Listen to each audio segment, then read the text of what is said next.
देखिए जो last lecture था उसमें हमने देखा था इनिशियल मूवमेंट्स ऑफ गांधी जी और गवर्नमेंट ऑफ इंडिया 1919, तो उन सब चीज़ों को हम कवर कर चुके थे। वहां से अब आगे बढ़ते हैं और सारी चीज़ें एक दूसरे से लिंक्ड हैं, बट वहां से अब आगे है। तो अब है खिलाफत मूवमेंट, जो नेक्स्ट इंसिडेंट है, ठीक है, इंसिडेंस हुआ वो है खिलाफत मूवमेंट या कैलिफेट मूवमेंट। ठीक है, अब खलीफा क्या है, तो आप ऐसे कहो कि टर्की में, जो तुर्की एक मुस्लिम देश था, वहां के जब धार्मिक लीडर हुआ करते थे, स्पिरिचुअल लीडर हुआ करते थे, ठीक है, उसे खलीफा बोला जाता था। अभी मैं दिखाऊंगा आपको, ठीक है, क्या है। पहले शॉर्ट में थोड़ा सा समझते हैं कि ये क्या है और इंडिया का क्या लेना देना है इससे, फिर इसका लिंक बनेगा आगे। तो खिलाफत मूवमेंट या कैलिफेट मूवमेंट, इसे 1919 से 1924 तक चला ये आंदोलन।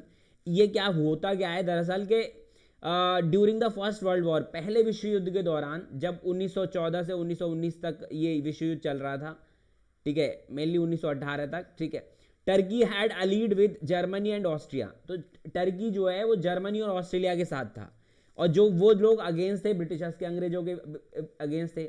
अब होता है क्या है कि आफ्टर द वॉर, जब वो लड़ाई खत्म होती है, पहले विश्व युद्ध खत्म होता है, leader of Turkey Khalifa was remove from the power. अंग्रेजों ने उस क्या किया कि जो टर्की का जो लीडर था ना, उसको उसके पद से हटा दिया और टर्की को अपने कंट्रोल में ले लिया। अब ये बात पूरे विश्व के मुसलमानों को बुरी लगी। क्यों बुरी लगी? क्योंकि वो जो मुस्लिम थे ना, आप ऐसे समझो कि वो उसको कहीं ना कहीं, जो खलीफा हुआ करता था उसको पूछते थे, उनके स्पिरिचुअल लीडर हुआ करते थे, बहुत रिस्पेक्ट थी सभी मुस्लिम कंट्रीज में वर्ल्ड वाइड। तो जिसकी वजह से क्या है, वो वहां से जैसे ही टर्की से उसको हटाया, खलीफा को उसके पद से हटाया, ठीक है, जो कि एक गुरु माने जाते थे इस्लाम में, के धार्मिक गुरु हैं, प्रॉफिट मोहम्मद पैगंबर के एक क्या कहते हो कि वो थे ना शिष्य, आगे आने वाले बहुत लंबे टाइम बाद नेक्स्ट जनरेशन में, तो उनके विचारों को फैलाने वाले गुरु हैं वो, ऐसा बोला जाता था। तो सभी मुस्लिम्स बहुत रिस्पेक्ट करते थे। अब वहां पर क्या हो जाता है कि जैसे ही उसको खलीफा को उसके पद से अंग्रेज हटाते हैं, तो ये विश्व के सभी मुसलमानों को बुरा लगता है और इंडियन मुसलमानों को भी बुरा लगता है।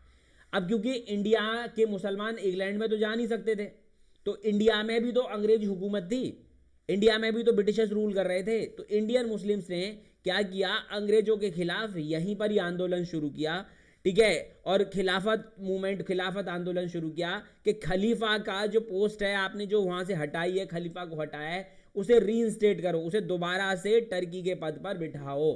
इसके लिए इंडिया में आंदोलन शुरू किया। इंडिया से कोई लेना देना नहीं है। टर्की में जिस खलीफा के पद को हटाया गया है, उस खलीफा के पद को दोबारा से रीइंस्टेट करने के लिए इंडियन मुसलमानों ने अंग्रेजों के खिलाफ आंदोलन किया, क्योंकि अंग्रेजों ने उस पद को हटाया था। वही है Khilafat movement. The Muslim all over the world including India regarded the sultan of Turkey as a spiritual leader and खलीफा। तो हमारे, मैंने बताया कि इंडियन मुस्लिम जो हैं वो टर्की का जो सुल्तान था उसे खलीफा या धार्मिक लीडर मानते थे। खिलाफत movement was a political protest campaign launched by Ali brothers. खिलाफत जो आंदोलन है एक राजनीतिक क्या है प्रोटेस्ट था, जो अली भाइयों ने शुरू किया था। जो दो अली भाई थे, शौकत अली और मोहम्मद अली, इन्होंने शुरू किया था। इसके अलावा इसी जो वहाँ पे खलीफा के पद को रीइंस्टेट करने के लिए अलग अलग जगह पर ये आंदोलन हुए। इसके लिए अर्ली 1990s में ऑल इंडिया खिलाफत कमेटी भी बनी, जो कि was formed in Delhi under the leadership, जो कि दिल्ली में स्थापित बनी। और किसकी लीडरशिप में? अली ब्रदर्स जो आप देख चुके हो, Maulana Abul Kalam Azad, Ajmal Khan, Hasrat Mohani, to force the British government to change its attitude to Turkey. और किस लिए बनी है कि ब्रिटिश गवर्नमेंट पे फोर्स किया जाए या प्रेशर क्रिएट किया जाए कि वो टर्की की तरफ अपना एटीट्यूड चेंज करें और टर्की पे जो खलीफा का पद है उसे रीइंस्टेट करें। तो ये था खिलाफत मूवमेंट। अब ये इंडिया में चलेगा 1919 से 24 तक। उसी बीच में यहाँ और भी आंदोलन होंगे, तो फिर यहाँ पे इस आंदोलन की जरूरत पड़ेगी, इसलिए ये हमने पहले पढ़ लिया है। ये चीज़ आपको पता होनी चाहिए। चलिए देखिए, अब मैं आपको बता देता हूँ कि ये यहाँ पर अगर हम बात करते हैं, ये इंडिया है और इधर ये टर्की है, ठीक है। तो यहाँ पे खलीफा का जो पद था उसको हटा दिया था। उस खलीफा के पद को दोबारा से रीइंस्टेट करने के लिए इंडियन मुसलमानों ने आंदोलन किया। ये चीज़ पता होनी चाहिए। इसके बाद क्या होता है, इंडिया में अंग्रेज एक बहुत ही गंदा घटिया काला कानून लेकर आते हैं, और उस काले कानून का नाम होता है रॉलेट एक्ट, जो कि 18 मार्च 1919 को लाया जाता है। अब ये रॉलेट एक्ट जो है 18 मार्च 1919 को लाया जाता है। तो ये था क्या? तो this act was passed on the recommendations of sedition committee chair by sir Sydney Rowlatt. तो ये जो रॉलेट एक्ट कमीशन है, ये एक सेडिशन मतलब होता है कि देशद्रोह लगाना, तो सोचो अंग्रेज हमारे देश में हम पे रूल कर रहे हैं, और अगर हम उनके विरोध में कुछ बोल रहे हैं तो हम पे देशद्रोही का मुकदमा लगा रहे हैं, सेडिशियस चार्जेस लगा रहे हैं। तो वही कहा कि किन लोगों पे देशद्रोही का मुकदमा लगाया जा सकता है, उसके लिए कमेटी बनाई गई जिसका अध्यक्ष था सर डी रॉलेट, और उसी के नाम पे इसका नाम, कानून का नाम पड़ा रॉलेट एक्ट, क्योंकि इसी के लीडरशिप में वो पास हुआ, चेयरमैनशिप में वो पास हुआ 18 मार्च 1919 को। बहुत ही घटिया कानून, इसे ब्लैक एक्ट के नाम से भी जाना जाता है। क्यों कहते हैं अभी बताता हूँ। Officially known as the anarchical and revolutionary crimes act 1919, इसका ऑफिशियल नाम था anarchical and revolution crime act. मतलब अनार्कियल मतलब जब सिस्टमेटिक वे में कोई काम ना करे या विद्रोह ना करे, और क्रांतिकारी के नाम पे जो क्राइम हो रहा है उसको रोकने के लिए ये कानून था। अब भाई हमारा देश है, हम तो करेंगे, तुम्हें अनार्कियल लग रहा है तो उसमें तुम्हारी गलती है, ठीक है। तो यहाँ पर बड़ी दिक्कत हुई, मतलब उन्होंने ये कानून पास कर दिया। फिर बात आती है this act authorise the government to imprison any person without trial and conviction in any court of law. अब समझ रहे हो यहाँ पर क्या है कि ये जो काला कानून लाया गया, रॉलेट एक्ट लाया गया, ये एक ऐसा कानून था जो ब्रिटिश हुकूमत को बिना किसी इंडियन की इजाजत के अगर वो विद्रोह कर रहे हैं तो उन्हें जब मन करे तब उठा के जेल में डाल दे। और एक जो राइट होता है ना हबीस कॉर्पस का, हबीस कॉर्पस, बंदी को प्रत्यक्ष किया जाए, मतलब कभी भी किसी की गिरफ्तारी हो जाती है तो कोर्ट में 24 घंटे के अंदर उसकी पेशी होनी होती है, बंदी को प्रत्यक्ष किया जाता है। कोई नहीं, कुछ नहीं, हबीस कॉर्पस राइट भी वायलेट कर दिया, हटा दिया यहाँ पर के जिस भी व्यक्ति को सरकार को जिस भी व्यक्ति पे लगेगा कि हमें इस पे दिक्कत लग रही है, ये हमारे खिलाफ षड्यंत्र रच रहा है, कुछ भी, मतलब जो जिस पे मन गढ़ंत कहानियां बना दे अपने आप। अब भाई ऐसे तो आंदोलन तो पूरे देश में हो रहा था अंग्रेजों के खिलाफ, तो पकड़ पकड़ के कहीं भी जेल में डाल देंगे। यही चीज हुई यहाँ पर कि जैसे ही ये काला कानून लाया गया, इसके खिलाफ पूरे देश में विद्रोह होने लगा। अलग अलग जगह विद्रोह हो रहा है कि इस कानून को वापस लो, ये तो हमें आंदोलन ही नहीं करने देगा, देशद्रोही का मुकदमा लगा देगा। ऐसे ही जब आंदोलन क्या है 13 अप्रैल पूरे देश में अलग अलग जगह आंदोलन हो रहा था इस रॉलेट एक्ट के खिलाफ। ऐसे ही आंदोलन हो रहा था 13 अप्रैल 1919 को जलियांवाला बाग में। जलियांवाला बाग अमृतसर पंजाब में था। वहां पर शांतिपूर्ण भीड़ क्या है आंदोलन कर रही थी, मगर होता क्या है कि इस तरीके से शांत भीड़ पर गोली बरसाने के ऑर्डर्स दे दिए जाते हैं, ठीक है। और देखते ही देखते हजारों की तादाद में, ठीक है, मतलब बेकसूर लोग को मार दिया जाता है। वही है जलियांवाला बाग हत्याकांड या मस्कर है 13 अप्रैल 1919 को। तो बताता हूं क्या है। उस समय जब ये ये रॉलेट एक्ट आया था, उस समय सब जगह विरोध हो रहा था। तो सबसे ज्यादा स्ट्रांग विरोध पंजाब में हो रहा था। The lieutenant governor of Punjab at that time was Michael general Dyer. तो जो वहां का गवर्नर था, लेफ्टिनेंट गवर्नर या पुलिस का हेड आप समझ लो, ठीक है, वो पंजाब का कौन था, जनरल डायर था, ठीक है, पंजाब पुलिस का। जैसे आज होता है ना अलग अलग स्टेट के या डिस्ट्रिक्ट के हेड होते हैं पुलिस के, वैसे ही वहां पे उस टाइम पे हेड था। और देश का वाइस रॉय था उस समय लॉर्ड चैम्सफोर्ड। ये चीज आपको पता होनी चाहिए। तो उस समय क्या होता है, the situation in Punjab was alarming as there were riots and protest against the Rowlatt Act. अलग अलग जगह इसके खिलाफ जलियांवाला मतलब ये रॉलेट एक्ट के खिलाफ पंजाब में क्या है, मतलब वो हो रहे हैं, क्या बोलते हैं, विद्रोह हो रहा है। और अलग अलग जगह पुलिस वालों को पकड़ के मतलब मारा भी जा रहा है। ऐसा बोला गया कि राइट्स हो रहे हैं, ऐसा कुछ था नहीं, बट बोला गया कि हाँ राइट्स हो रहे हैं, ठीक है। अब ऐसे करके भाई क्या हो गया कि उन्होंने वहां पर है ना एक मार्शल लॉ लगा दिया, पंजाब में मार्शल लॉ लगा दिया। अब मार्शल लॉ क्या होता है कि वहां मार्शल लॉ कहता है कि किसी भी व्यक्ति को 4 लोगों से ज्यादा कहीं पर इकट्ठे होने की जरूरत नहीं है बिना सरकार की परमिशन के, ये लॉ कहता है मार्शल लॉ। तो अब ऐसे ही यहाँ पे विद्रोह चल रहा था। तो उस टाइम पर कांग्रेस के 2 लीडर थे पंजाब के बड़े, सत्यपाल, ठीक है, और Saifuddin Kitchlew, Congress leader were arrested during the protest. इसी प्रोटेस्ट के दौरान इन दोनों को गिरफ्तार कर लिया जाता है। अब इसी गुस्से की वजह से ये भीड़ यहाँ पर अमृतसर के जलियांवाला बाग में इकट्ठी हुई। अब वहां पर क्या है कि उस टाइम पे पंजाब में उन्होंने क्या मार्शल लॉ लगा रखा था कि 4 लोगों से ज्यादा भीड़ इकट्ठी नहीं हो सकती कहीं। अब मजाक तो ये बात है कि भाई हमारा देश है, तुम्हारा लॉ तो तुम्हारा मुंह चले तो तुम कुछ भी कर लो, कोई भी लॉ लगा लो, बट एक्चुअल में तो ये नहीं है ना। और फिर शांतिपूर्ण भीड़ बात कर रही है, तो कोई विद्रोह नहीं करी, कोई राइट्स नहीं करी, आराम से बैठी हुई है। बट फिर भी निकम्मा जो जनरल डायर था ना पंजाब का, उसने क्या किया, उस दिन 13 अप्रैल को जो बैसाखी का दिन था, जहाँ पे मतलब प्रेयर के लिए भी बहुत सारे लोग आए हुए थे उस बैसाखी के दिन, बैसाखी को सेलिब्रेट करने के लिए, उस पार्क में बहुत सारे लोग इकट्ठे हुए, कुछ डॉक्टर सत्यपाल और सैफुद्दीन किचलू को रिहाई के लिए और इकट्ठे हुए रॉलेट एक्ट के अगेंस्ट प्रोटेस्ट में। मगर जनरल डायर इस तरीके से आया और बंदूकें ले गए, और वो जो अमृतसर का जलियांवाला बाग था वो ऐसे समझो कि 3 तरफ से बंद है, एक ही तरफ से एंट्रेंस था, और वहाँ मेन एंट्रेंस पे खड़े होके ना वार्निंग दी ना कुछ है, गोलियां चलानी शुरू कर दी। और ऐसे हरामखोर ने गोलियां चलाने के ऑर्डर दे दिया, और देखते ही देखते हमारे, मैं बोल भी नहीं पा रहा कि बताओ, हजारों की तादाद में मतलब इतने लोग तुरंत शहीद हो गए। अब क्या हो जाता है कि भाई जैसे ही ये घटना का घटी, और इसी कोई जलियांवाला बाग हत्याकांड बोला गया है, पूरे देश में अंग्रेजों के खिलाफ भाई मतलब एक अलग तरीके का मतलब आक्रोश आ गया, गुस्सा आने लगा सब लोगों को, और कि ऐसे घटना हुई तो हुई कैसे, ये क्या रीज़न था। तो इसी के विरोध में रविन्द्रनाथ टैगोर जो हैं उनको अंग्रेजों ने सर की उपाधि दी थी, नाइटहुड दिया हुआ था सर। ठीक है, जैसे मैंने बताया पहले भी कई बार कि अंग्रेज जो है अब एक सर की उपाधि देते हैं, नाइटहुड देते हैं तो उसे सर बोलते हैं। तो अंग्रेजों ने रविन्द्रनाथ टैगोर जी को सर की उपाधि दी थी, उन्होंने इसको वापस किया इसी के विरोध में। और गांधी जी ने भी अपनी जो केसर हिंद उपाधि थी, अंग्रेजों ने जब गांधी जी ने अफ्रीका में काफ़ी अच्छा काम किया, ठीक है, उसके लिए अच्छी सर्विस की, तो उसी के लिए अंग्रेजों ने गांधी जी को केसर हिंद मतलब केसर हिंद के तो वो उपाधि दी थी, वो भी उन्होंने उसे वापस कर दी। तो यहाँ पे रविन्द्रनाथ टैगोर जी ने सर की उपाधि वापस करी जो अंग्रेजों ने दी थी, और केसर हिंद की उपाधि जो अंग्रेजों ने गांधी जी को दी थी वो भी उन दोनों ने वापस कर दी।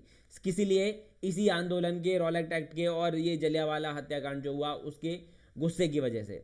अब बाद में क्या होता है कि बाद में फिर काफ़ी टाइम बाद ऐसा बोला जाता है कि Michael general Dyer, then lieutenant governor of Punjab, was assassinated by Udham Singh in London in 1940 as a revenge against the massacre. ऐसा माना जाता है कि बाद में जनरल डायर जो है इसको मारा हमारे पंजाबी एक उधम सिंह जो हैं, जो वहाँ पर गए हुए थे लंदन में, और उन्होंने आओ देखा न ताओ एक फंक्शन में इसको डायर को गोलियों से शूट कर दिया, और मतलब पंजाब का जो जलियांवाला बाग हत्याकांड हुआ था उसका बदला ले लिया।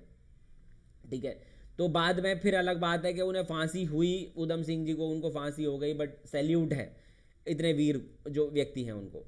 ठीक है, तो ये चीज़ आपको पता होनी चाहिए। कुछ लोग ये भी बोलते हैं कि वो जनरल डायर जो पंजाब वाला था वो तो पहले ही मर गया था, ठीक है, बट जो है वहाँ पे उधम सिंह ने मारा वो कोई और जनरल डायर था। तो ऐसा कुछ नहीं है। ठीक है, जो मैक्सिमम जो सोर्सेस हैं वो यही कहते हैं कि जनरल डायर जो उधम सिंह ने मारा वही था वो पंजाब वाला। तो आपको ये चीज़ पता होनी चाहिए कि बहुत ही इंपॉर्टेंट है, और एग्जाम पॉइंट ऑफ व्यू से भी, और कि किस तरीके से जब बोलता है ना कि आग लगी हो सीने में तो फिर ना दिखाई देता आगे पीछे कुछ, तो वही चीज़ हुई यहाँ पर। अब क्या हो जाता है कि पूरे देश में विद्रोह हो रहा है, सब कुछ हो रहा है, सरकार के ऊपर इतना प्रेशर क्रिएट किया, जो ब्रिटिश सरकार इंडिया में रूल कर रही थी, कि ऐसा हुआ तो हुआ क्यों, इसकी इंक्वायरी करो। तो इंक्वायरी करने को तैयार नहीं है, तो कांग्रेस पार्टी ने अनऑफिशियल तरीके से इंक्वायरी करनी शुरू कर दी जलियांवाला बाग हत्याकांड की, कि एक्चुअली में ऐसे क्या सर्कमस्टेंसेस थे कि जनरल डायर ने वार्निंग तक नहीं दी, सीधे गोली बरसाने का ऑर्डर दे दिए। बाद में जब सरकार पर इतना प्रेशर क्रिएट हुआ तो उसने हंटर कमीशन बनाया, ठीक है, 29 अक्टूबर 1919 को, जिसमें कि जो जलियांवाला बाग हत्याकांड हुआ था उस क्यों हुआ उसकी इंक्वायरी करनी थी। The official name of the Hunter committee of 1920 was the disorder inquiry committee. तो ये क्या थी, डिसऑर्डर इंक्वायरी कमेटी, मतलब उन्होंने जो उसने जो ऑर्डर दिया था डायर ने, वो उसको क्या गलत था सही था उसके बारे में पता करने के लिए। ठीक है, was constituted after the massacre at Jallianwala Bagh. ठीक है, 13 अप्रैल 1919 को जो घटना हुई उसके बाद ये कमेटी बनाई गई। अब इसमें 7 मेंबर थे, जिसमें से 4 ब्रिटिशर्स थे और 3 इंडियन से। आप सोचो कि जिसमें 7 मेंबर्स में से 4 अंग्रेज हों, 3 इंडियन हो, उसका रिजल्ट क्या आने वाला है हम सब जानते हैं। ठीक है, बस मजाक चल रहा था कि हाँ संतुष्टि के लिए। और इसका चेयरमैन कौन था, लॉर्ड विलियम हंटर। इसका अध्यक्ष था लॉर्ड विलियम हंटर। अब आप समझ रहे हो, ब्रिटिशर ही अध्यक्ष है और उसी के नाम पर इसको हंटर कमीशन नाम दिया गया है, चेयरमैन के नाम पर ही। तो रिजल्ट क्या है, कुछ नहीं निकला। ठीक है, ऊपर से क्या बोला उन्होंने कि martial law declared in Punjab was justified. उन्होंने बोला, लोगों ने वहां पे बोला कि क्यों पंजाब में ऐसी क्या कंडीशंस थी कि मार्शल लॉ लगाए गए थे कि 4 लोगों से ज़्यादा भीड़ इकट्ठी नहीं हो गई थी। तो इस कमेटी ने बोला कि नहीं, मार्शल लॉ तो वहाँ पे राइट्स चल रहे थे तो इसलिए मजबूरी थी लगाना, तो वो तो सही था, जस्टिफाइड था। बट उस साथ में ये कहा कि it also conclude that General Dyer firing at the move was justified. अब जनरल डायर ने जो फायरिंग करी वो भी सही होती, except that he should have given warning first. अगर उसने वार्निंग दे दी होती एक बार तो वो भी सही थी। यार क्या मजाक चल रहा है, मतलब ऐसे तो हमें दे दो मौका, हम चले जाते हैं वहीं पर ही इंग्लैंड में जाके और ऐसे गोली बरसाने शुरू कर देते हैं। ठीक है, भीड़ भीड़ तो वहाँ पे भी तो बवाले होते ही रहते हैं ना। तो यही है, सोचो कि मतलब सेंस नहीं है, और उसको भी जस्टिफाई कर रहे हैं। और जनरल डायर को, जिसको पनिशमेंट मिलनी चाहिए थी एटलीस्ट, उसको कुछ नहीं हुआ, कुछ नहीं किया, किसी ने कुछ नहीं किया। बाद में वो तो 1940 में उधम सिंह ने जाके उनको ने मतलब सैल्यूट है उनको कि गोली उन्हीं के घर में जाके मारी। ठीक है, तो ये चीज़ याद रखना। अब जब इतनी सारी चीज़ें हो गई कि जलिया रॉल एक्ट आया, वापस नहीं हुआ, फिर जलिया अमृतसर का जो है जलियावाला बाग हत्याकांड हो गया, फिर भी हंटर कमेटी बनी, कोई कुछ नहीं है, तो पूरे देश में ना गुस्सा वाला माहौल क्रिएट हो गया। अब तो भाई किसी को डाइजेस्ट ही ना हो, अब तो सब में गुस्सा भरा पड़ा है, गुस्सा फूट रहा है कि किसी भी तरीके से अब छोड़ेंगे नहीं। अब एक्सट्रीम लेवल पे इतना ज़्यादा गुस्सा आ रहा है कि पूछो नहीं। और रही बची कसर क्या है कि 1 अगस्त को 1920 में एक हमारे जो फ्रीडम फाइटर थे, ठीक है, बाल गंगाधर तिलक, उनकी डेथ हो जाती है। अब बाल गंगाधर तिलक की डेथ हो जाती है तो और गुस्सा आ जाता है लोगों को, और फिर अब बर्दाश्त नहीं होता। गांधी जी 1 अगस्त 1920 को बोलते हैं नॉन कॉपरेशन मूवमेंट, असहयोग आंदोलन की शुरुआत करते हैं कि अब और नहीं। ठीक है, ये आंदोलन 1 अगस्त को 1920 को इसलिए शुरू किया गया क्योंकि उस दिन बाल गंगाधर तिलक जो हैं फ्रीडम फाइटर जो हैं उनकी डेथ हो जाती है। ठीक है, अब भाई गुस्सा इतना ज़्यादा आ गया कि उसी दिन से गांधी जी ने कहा कि असहयोग आंदोलन, नॉन कॉपरेशन मूवमेंट, अंग्रेज जो हैं हमारी कॉपरेशन की वजह से हमारे ऊपर रूल कर रहे हैं, अब किसी भी चीज़ में उन्हें सहयोग नहीं करेगा, कोई भी किसी भी चीज़ में कॉपरेट नहीं करेगा उनके साथ। और ऐसे करके गांधी जी का पहला मास मूवमेंट, जो पहले हमने पढ़े हैं वो छोटे छोटे मूवमेंट थे, बट पूरे देश के लेवल पे, नेशनल लेवल पे जो आंदोलन शुरू किया गांधी जी ने पहला, वो था नॉन कॉपरेशन मूवमेंट, असहयोग आंदोलन। और ये 1 अगस्त 1920 से 12 अप्रैल 1922 तक चलेगा, ये चीज़ याद रखनी है आपने। Gandhi ji had assured that swaraj would be achieved in a year if the movement was continued to be completion. Gandhi ji ने कहा कि अगर, जैसे मैं अहिंसा के साथ लड़ाई लड़ने की बोल रहा हूं, सभी पूरे देश में अगर एक साथ खड़े हो जाएं तो सिर्फ 1 साल में हमें स्वराज मिल जाएगा, मतलब स्वयं का राज मिल जाएगा, सेल्फ रूल मिल जाएगा। आप समझ सकते हो, ये चीज़ उन्होंने कही। First nation wide mass movement, पहला नेशन वाइड मास मूवमेंट हुआ, मतलब इतना बड़ा मूवमेंट पहले कभी नहीं हुआ। आप ऐसे समझो कि ये जो उंगलियां थी ना, उनको जुड़ना सिखा दिया। गांधी जी का जो सबसे बड़ा योगदान था इस देश को, वो था यूनाइटेड करने के लिए। ठीक है, सबको यूनाइट किया है यहाँ पर, और ऐसे करके पहला बड़ा मूवमेंट हुआ। फिर बात आती है सिंबल, यहाँ पे आंदोलन का सिंबल था चरखा and khadi and development of Hindu Muslim unity. अब यहाँ पे चरखा और खादी सिंबल था और हिंदू मुस्लिम यूनिटी कैसे, कि गांधी जी ने क्या है दिमाग लगाया कि खिलाफत मूवमेंट अलग चल रहा है और मुस्लिम से अपनी अलग डिमांड कर रहे हैं, क्यों ना हम आज ये जो इंडिया में जो जलियांवाला बाग हत्याकांड हुआ है और जितनी भी दिक्कतें चल रही हैं उन सब चीज़ों को, और वो जो मुस्लिम्स हैं उनका वो टर्की वाला जो इशू है उसको भी साथ में ले लें, तो हिंदू मुसलमान साथ में आगे लड़ने लग जाएंगे, तो ऐसे करके ज़्यादा इम्पैक्ट पड़ेगा, ठीक है, अंग्रेजी हुकूमत पे। तो ऐसे करके यहाँ पे खिलाफत मूवमेंट और ये गांधी जी के कहने पर ये मुस्लिम्स इसमें साथ में आ गए, तो इसी को बोला गया कि इसमें हिंदू मुस्लिम एकता देखी गई। और चरखा खादी इसका सिंबल था। ठीक है, the leaders of the Khilafat movement accepted the non cooperation movement of Gandhi ji and led a joint protest against the Britishers. तो मैंने बताया भी कि उन्होंने एक्सेप्ट कर लिया और दोनों ने मिलके क्या है, मतलब हमारे बाकी मुस्लिम्स जो थे उन्होंने, और बाकी जो रेस्ट ऑफ द हमारे जो पहले से ही आंदोलन कर रहे थे गांधी जी के अंडर, उन्होंने मिलके क्या है अंग्रेजों के खिलाफ विद्रोह किया, और जिसको बोला गया नॉन कॉपरेशन मूवमेंट। सहयोग नहीं कर रहा है किसी चीज़ में, असहयोग। This movement, the movement was essentially a peaceful and non violent protest against the British government. ये क्या है, अहिंसावादी, ठीक है, ये अहिंसात्मक एक आंदोलन था अंग्रेजी हुकूमत के खिलाफ। इसमें क्या बोला गया कि people were asked to resign from their government jobs. उसमें सरकारी नौकरियों में जो लोग काम कर रहे थे उन्हें बोला गया कि आप सरकारी नौकरी छोड़ दो, सरकार को सपोर्ट मत करो। पीपल रिफ्यूज टू पे टैक्सेस, उनको बोला गया कि आप टैक्स मत दो, और सरकार की किसी भी तरीके से सहायता मत करो, किसी भी तरीके से कॉपरेट मत करो, तो सरकार पे इतना प्रेशर क्रिएट होगा, सरकार खुद तंग होके हमारे पास आएगी। ये सब कहा यहाँ पे, ये सब चीज़ें चल रही थी। अब क्या होता है कि ये आंदोलन पूरे देश में चल रहा था। वैसे ही आंदोलन चौरी चौरा जो गोरखपुर में एक जगह है, विलेज है, वहाँ पर भी चल रहा था।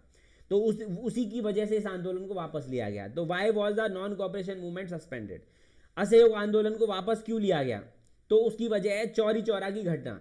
Angry peasant attacked a local police station on 5th February 1920 at Chauri Chaura in Gorakhpur district of Uttar Pradesh.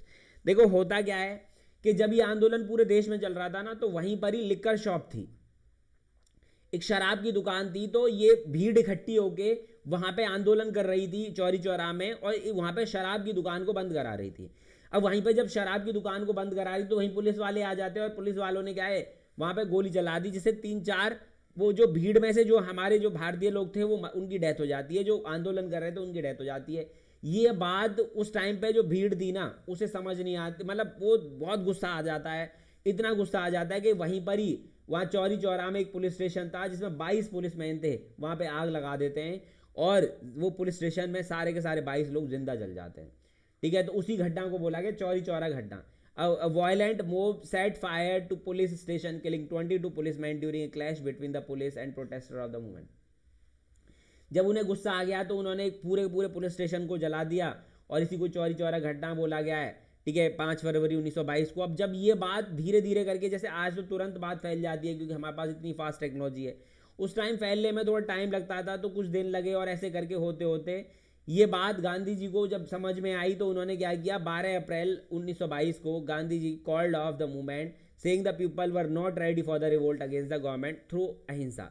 और उन्होंने कहा कि अभी हमारे देश के लोग क्या है, अभी रेडी नहीं है, ठीक है, अहिंसा के साथ आंदोलन करने के लिए, उन्हें बस वायलेंट हो जा रहे हैं वो, तो इसलिए मतलब मैं इस आंदोलन को वापस ले रहा हूँ, क्योंकि उनका मानना था कि अगर ऐसी आज़ादी मिल भी गई तो क्या होगा, कल के लिए फिर हमारे यहाँ पे आपस में लड़ेंगे। और दूसरी बात ये भी है कि जिनकी अगर हम बात कर रहे हैं ना यहाँ पर, ये जो 22 लोग जलाए हैं, तो ये क्या सारे के सारे 22 अंग्रेजी थे? नहीं, उसमें कुछ इंडियंस भी रहे होंगे। तो ये चीज़ उनको बुरी लगी, और इस वजह से उन्होंने फिर क्या है 12 अप्रैल 1922 को आंदोलन वापस ले लिया, और ऐसे करके ये नॉन कोऑपरेशन मूवमेंट सस्पेंड हो गया। ठीक है, अब क्या हो जाता है कि थोड़े टाइम बाद ही Gandhi ji was arrested on 10 मार्च 1922। अब 10 मार्च 1922 को गांधी जी को अरेस्ट कर लिया जाता है कि वो देश में सरकार के खिलाफ भड़का रहे लोगों को, इस वजह से, and sentence for 6 years imprisonment, और उन्हें 6 साल के लिए जेल भेज दिया जाता है। मगर जेल में उनकी तबीयत खराब होने लग जाती है, but later he was release from jail on the health grounds on 5 February 1924, और बाद में 5 फरवरी 1924 को उन्हें रिहा कर दिया जाता है उनकी तबीयत खराब होने की वजह से। ठीक है, तो ये चीज़ आपको पता होनी चाहिए। अब गांधी जी जब जेल में चले जाते हैं तो उस टाइम पर क्या होता है, तो यहाँ पर हमने देखा था कि सूरत में 1907 में स्प्लिट हुआ था, कांग्रेस पार्टी 2 हिस्सों में बटी थी।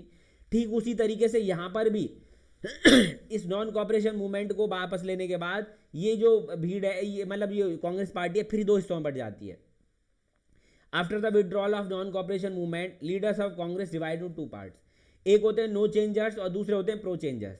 ये नो चेंजर्स होते हैं गांधी जी के सपोर्टर, ठीक है, और ये प्रो चेंजर्स होते हैं गांधी जी के सपोर्टर, दोनों ही सपोर्टर होते हैं।